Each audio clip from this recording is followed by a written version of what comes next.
Good afternoon, folks. As you'll know, I've whittled on incessantly about the relocating the rectifier regulator on the Interceptor to a more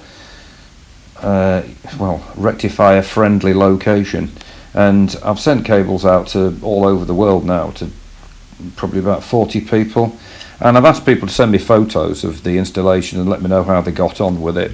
And so I've received these photographs from somebody who bought them.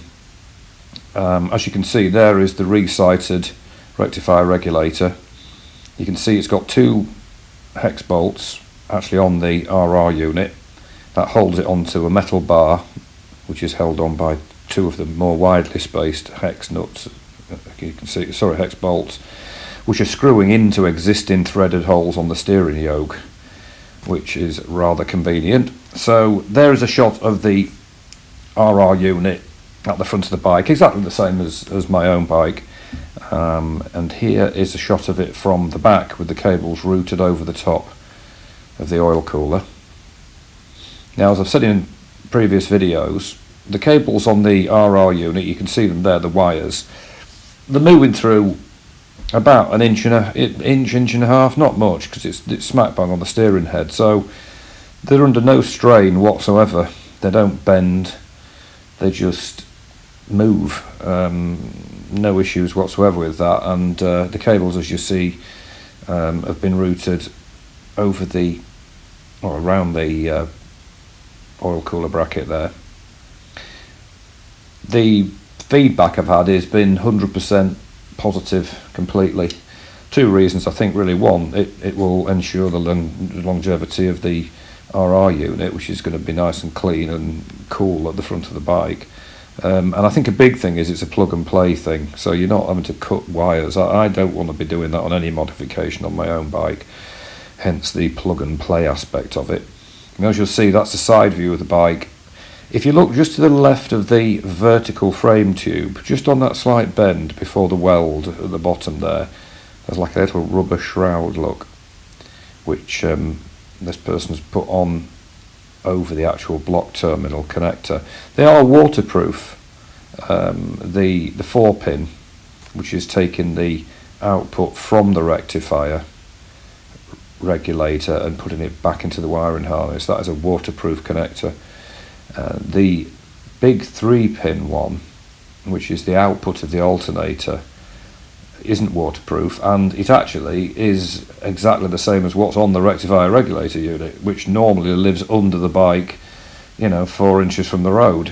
So whilst it's not a waterproof connector, the person that sent me these photos, thank you, has also removed the EVAP cartridge, possibly as a result of seeing my video about it or hearing about it. So as you can see there, there's a sort of shelf sticking out. That's where the EVAP cartridge would be.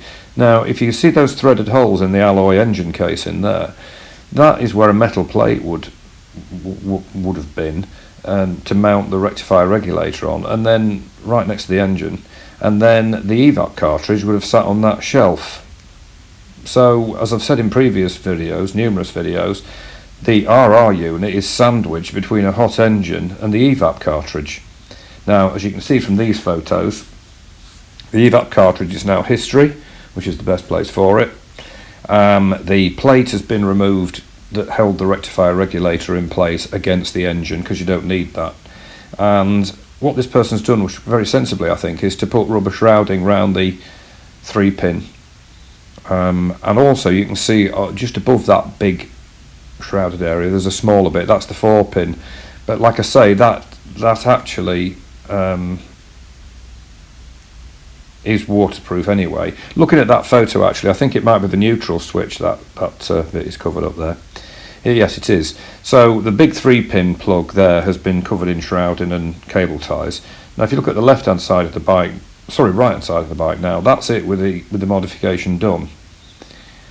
So, there's nothing really visible as such from the side of the bike. It's a very discreet modification. I like his shock absorbers, actually. They're kind of quite like those. They look nice, don't they? So yeah, so he sent me these pictures and said, great, you know, relocated it. Nobody to date, and there must be 40 people, have had any issues whatsoever with them, myself included. Just for the uninitiated, here is a picture of the actual plug and play cable set.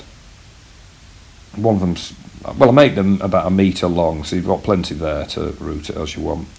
You can see the red slide block there, that's the one that is the fiend to get hold of. It is a very, very obscure connector, but that's what's on the RR unit, as you'll notice if you ever disconnect yours.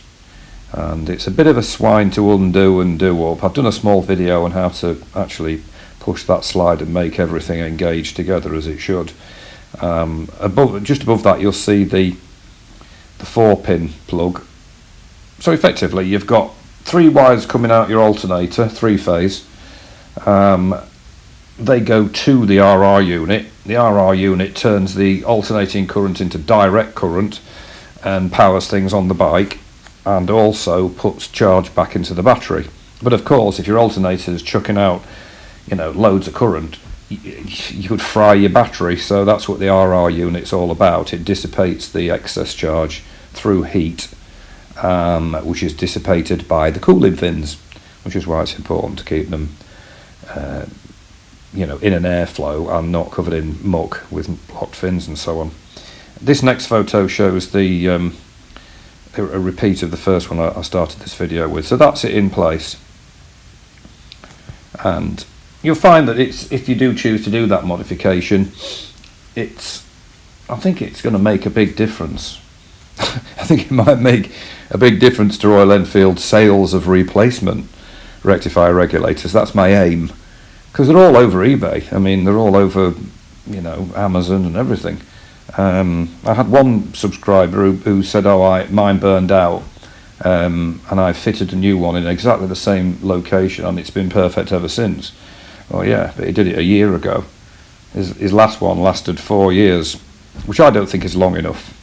I mean, in the old days, Zenodios lasted forever. So there you have it. I just thought I'd post that one and thank the person. You'll know whose bike it is.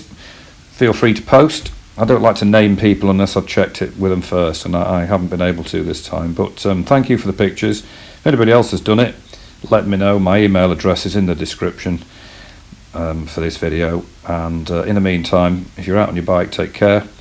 And I will post again soon. Bye for now.